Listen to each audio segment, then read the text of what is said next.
Tan, cold eye and collar, under the mud we crawl. Jerusalem ay hindi lang tahimik. Ito ay nasa gilid ng pagsabog. Taong 30 AD, kasagsagan ng Paskwa, ang lungsod ay parang isang bombang anumang oras ay pwedeng sumabog. Libo-libong tao ang dumagsa. Ang mga sundalong Romano ay mas lalong naghigpit ng pagbabantay at sa likod ng mga saradong pinto, may mga desisyong ginagawa na magbabago sa kasaysayan. At sa gitna ng kaguluhang iyon, may isang lalaki. Walang hukbo, walang sandaka, walang posisyon sa gobyerno. Pero sa hindi maipaliwanag na paraan, siya ang naging pinakamapanganib na tao sa buong sistema.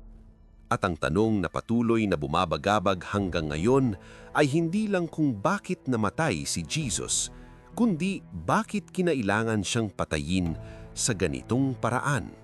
Dahil ang ganitong klaseng kamatayan ay hindi aksidente. Ito ay planado, at ang mga planong ganito ay laging may mas malalim na dahilan. Para maintindihan ito, kailangan nating pumasok sa isang mundo kung saan ang kapangyarihan ay pinapanatili sa pamamagitan ng takot, kung saan ang kapayapaan ay kontrolado sa pamamagitan ng dahas, at kung saan ang isang tao na walang armas ay kayang pabagsakin ang balanse ng isang buong imperyo. Noong panahong iyon, ang Judea ay hindi malaya. Ito ay sakop ng Imperyong Romano, pinamumunuan ni Pontius Pilate, isang gobernador na kilala sa pagiging malamig at walang pag-aatubili pagdating sa pagpapanatili ng kaayusan. Sa Roma, walang puwang ang kaguluhan. Ang sinumang magtatangkang lumaban ay agad na pinapatahimik at ginagawa iyon sa harap ng publiko. Ang krusipiksyon ay hindi lang parusa. Isa itong babala, isang palabas ng kapangyarihan na nagsasabing ito ang mangyayari sa sinumang lalaban. Pero si Jesus ng Nazareth, hindi siya ang tipikal na kalaban. Wala siyang espada, wala siyang hukbo, hindi siya nag-organisa ng rebelyon. Sa halip, nagsalita siya tungkol sa isang kaharian na hindi nakikita, isang kaharian na hindi kontrolado ng Roma. At dito nagsisimula ang tunay na problema. Dahil ang kapangyarihan ay hindi lang natatakot sa dahas, natatakot ito sa impluwensya. Si Jesus ay nagsimulang makakuha ng atensyon, hindi lang mula sa maihirap at may sakit, kundi mula sa mga malalaking grupo ng tao na kayang magdulot ng kaba sa mga pinuno. Nagsalita siya na parang may awtoridad. Hinamon niya ang mga umiiral na interpretasyon ng batas at higit sa lahat, binago niya kung paano iniisip ng mga tao ang kapangyarihan. Sa isang lipunan kung saan ang mga lider ng relihiyon ang may hawak ng impluwensya sa masa, ito ay hindi lang nakakainis, ito ay delikado. Ang mga punong pari at ang Sanhedrin ay hindi lang mga relihiyosong lider, sila ay mga manlalaro sa politika. Ang kanilang kapangyarihan ay nakasalalay sa balanse. Kapag nagkaroon ng kaguluhan, papasok ang Roma. Kapag nawala ang kontrol nila sa tao, mawawala rin ang kanilang posisyon. At si Jesus, sinira ang balanseng iyon, hindi sa lakas, kundi sa pamamagitan ng ideya. Hinamon niya ang tradisyon, ibinuyad niya ang pagkukunwari, at direkta siyang nakipag-usap sa mga tao na parang hindi na kailangan ng sistema. At dito nagsimulang maging kakaiba ang lahat. Bakit nag-iiba ang mga paratang laban sa kanya? Depende kung sino ang kausap. Sa harap ng mga lider ng relihiyon, siya ay inakusahan ng paglapastanga sa Diyos. Pero sa harap ni Pilate, bigla siyang naging isang politikal na banta, isang taong nagsasabing siya ay hari. Hindi ito aksidente. Ito ay taktika. Dahil hindi pinapatay ng Roma ang tao dahil sa relihiyon. pero pinapatay nito ang sinumang magtangkang lumaban sa imperyo. Ang kwento ay hinuhubog sa mismong oras na iyon, plinano, inaayos, para sa isang tiyak na resulta. At pagkatapos, nariyan si Judas. Madalas siyang kilala na simpleng traidor. Pero kung iisipin mo, bakit kailangan pa ng pagtataksil kung kilala na si Jesus? Bakit kailangang gabi siya arestuhin? Bakit may madali? Ibig sabihin, may kontrol, may timing, may plano kung paano gagawin ito. Dahil mahalaga ang opinyon ng publiko, isang maling hakbang maaaring magdulot ng rebelyon. Isang maling esena maaaring gawing simbolo si Jesus. Kaya ang aresto ay kailangang eksakto, tahimik, kontrolado. Habang tumitindi ang tensyon, ang Jerusalem ay naging isang estena. Lahat ng galaw ay may bigat. At si Pilate, ang lalaking kilala sa kalupitan, ay biglang nag-atubili. Nagtanong, nagdalawang isip. Pinoproblema niyang iwasan ang desisyon. Bakit? Dahil alam niyang ang pagpatay kay Jesus ay hindi simpleng utos lang. Isa itong panganib. Kapag pinalayas niya si Jesus, maaaring magalit ang mga leader at magdulot ng kaguluhan.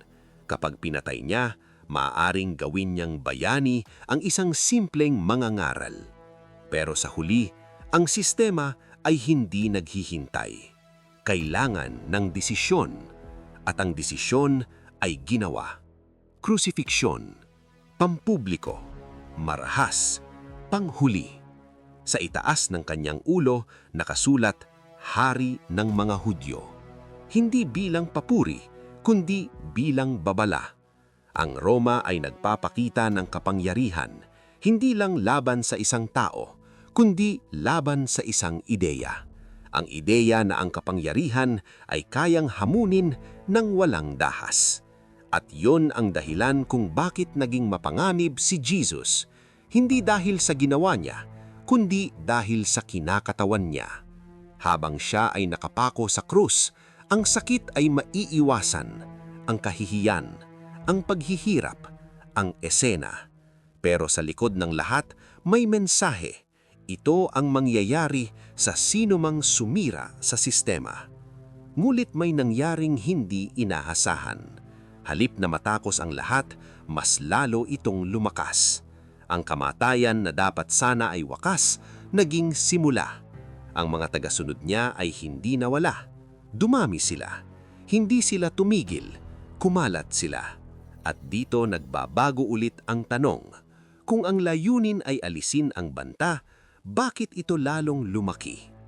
Dito pumapasok ang mas malalim na bahagi ng kwento.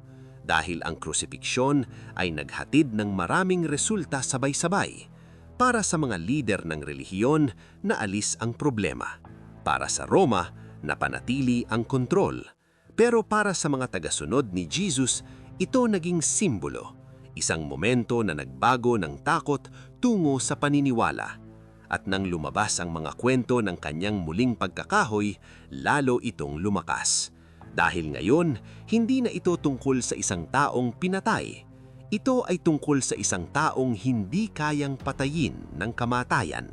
At yon ang nagbago ng lahat. Ang mga unang tagasunod ay nagsimulang mangaral hindi lang ng kanyang salita, kundi ng kanyang kamatayan at kung ano ang pinaniniwalaan nilang sumunod dito. Hindi na ito lokal na usapin, isa na itong kilosan. At ang Roma, muli, ay naharap sa isang bagay na hindi niya kayang kontrolin.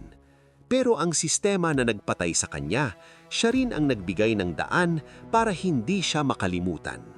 Dahil sa pagiging pampubliko at brutal ng kanyang kamatayan, naging imposibleng iburahin ito sa alaala ng mga tao.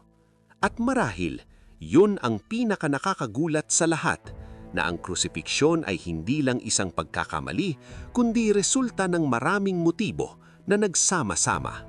Politikal na kailangan, pagpapanatili ng religiyon, takot ng tao, lahat nagsama sa isang momento. Dahil ang kasaysayan ay hindi diretsyo, ito ay binubuo ng desisyon, ng kompromiso, ng mga momentong pinipili ng mga tao ang seguridad kaysa sa hindi tiyak.